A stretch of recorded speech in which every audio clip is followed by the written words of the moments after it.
దేవుని పేరుతో కులాల మధ్య ఉన్న అంతరాలని సమర్థించకూడదు. ప్రజలందరూ భగవంతుని పిల్లలైతే భగవంతుడు కొంతమంది పిల్లల మీద ఎక్కువ ప్రేమ, కొంతమంది పిల్లల మీద తక్కువ ప్రేమ ఎందుకు చూపుతాడు? ఏం పని ఉంది ఆయనకి? అందరినీ ఒకే రీతిగా పుట్టించిన భగవంతుడు కొన్ని కులాలు ఉన్నతులని, కొంతమంది హీనులని ఎందుకంటాడు? ఆయనకి ఏం పని? దళితులనే పేరుతో వాళ్ళ శ్రమతో గుడి కట్టడానికి అనుమతించినటువంటి మహానుభావుడు గుళ్ళోకి రావద్దని ఎందుకంటాడు?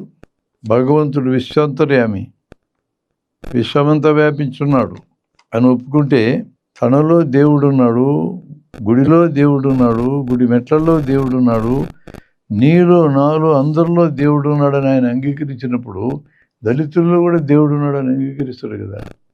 ఆయన ఎందుకు దూరం పెడతాడు? దేవుని పేరుతో మనుషులు దూరం పెడుతున్నారు, అది దేవుణ్ణి ఎత్తుకు నెడుతున్నారు.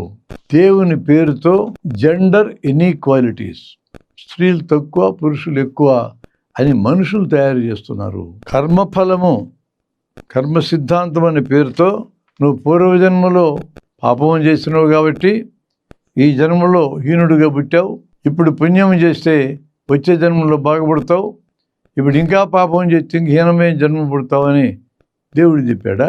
దేవుని పేరు అడ్డం పెట్టుకొని మనుషులు తమ దోపిడీని కులం పేరుతో, తనకంటే చిన్నవారనే పేరుతో తమ దోపిడీని కొనసాగించడానికి మనుషులు చేసిన పనే. దీనికి దేవుడితో ఏం సంబంధం? మూకదాడులు చేసి ఇడు ముస్లిం, ఇడు క్రిస్టియన్ అనే పేర్లు పెట్టి, వీళ్ళిద్దరు హిందువులకు వ్యతిరేకమైన పేర్లు పెట్టి దేవుడు చేస్తాడు ఈ పని. దేవుడి పేరుతో ఆ రెండు మతాలను భయపెట్టి, భయపడ్డ మతాలలో ఏకమై దగ్గరకైతే వాళ్ళని చూపించి, వీళ్ళు ఏకమైతే హిందువులకు ప్రమాదమని హిందువులను భయపెట్టి హిందువులందరినీ ఓటర్ల కింద మార్చుకొని, మెజారిటీ దేశంలో హిందువులు కాబట్టి నిరంతరం గెలవడానికి ప్లాన్ వేసుకుని వాళ్ళు చేస్తారా? దేవుడు చేస్తాడా? దేవుడికి ఏం పని? మనుషుల పని అది. తరతరాల నుంచి వెనకబడినటువంటి వాళ్ళని ఏదో రీతిలో ముందుకు నెట్టాలని రాజ్యాంగం ప్రవర్తిస్తూ ఉంటే, ఒక కుంటికాయల అతనికి మంచి కాయల అతనికి పరుగు పందెం పెట్టి ఎవడు గెలిస్తే వాడికి అవకాశం ఇస్తారంటాం తప్పు కదా. సమాన అవకాశాలు ఇచ్చి సమాన స్థాయికి తీసుకొచ్చి పోటీ పడగలిగే స్థితిలోకి తెచ్చినా కదా పోటీ పడమని చెప్పాలా. అందుకు రిజర్వేషన్లు వచ్చినాయి. రిజర్వేషన్లకి వ్యతిరేకంగా పనిచేయమని దేవుడు చెప్తాడా? మనుషులు చేస్తారా పని? వ్యాపారాలు చేయడం, వ్యాపారాల్లో అబద్ధాలు ఆడటం, దోపిడీలు చేయటం, మోసాలు చేయటం, పక్కని ముంచటం, నేను బాగుపడితే చాలు ఎవడు ఎట్లా పోతే నాకు ఎందుకంటాం, తన మాట వినకపోతే ఇబ్బందులు పెట్టడం, హత్యలు కూడా చేయటం, ఇవన్నీ దేవుడు చేయమని చెప్తాడా? దేవుడికి ఏం పని? దేవుని పేరుతో మనుషులు చేసి తప్పుడు పనులని మానవత్వం ఉన్న వాళ్ళందరూ ఖండించాలా?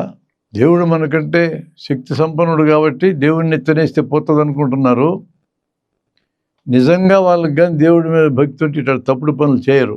దేవుడి మీద ఏమాత్రం భక్తి, గౌరవము, ప్రేమ లేని వాళ్ళు మొదటి సామాన్యుడికి ఉంటుంది దేవుడి మీద ప్రేమ. దీన్ని అడ్డం పెట్టుకొని సామాన్యులకు దేవుని మీద ఉన్న ప్రేమని వ్యాపారం కింద మార్చుకొని తమ ప్రయోజనాలకి, తమ అధికారం కోసము, తమ ప్రాస్పెక్ట్స్ కోసము, తన సంపదల కోసము ఎవరినైనా వాడుకుంటారు, ఇంక్లూడింగ్ గాడ్, ఇంక్లూడింగ్ దేవుడు. వాళ్ళ ఎడల మనుషులు జాగ్రత్తగా ఉండాలి.